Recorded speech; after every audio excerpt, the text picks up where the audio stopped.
షోకులో ఉరి విడిచిన నెమలికి సవతిగా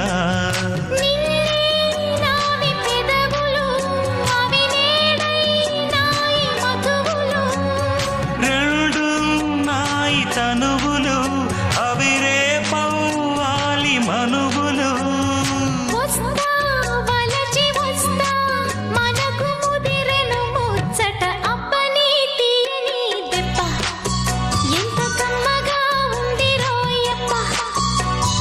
అమ్మ నీనున్న నీ బుగ్గ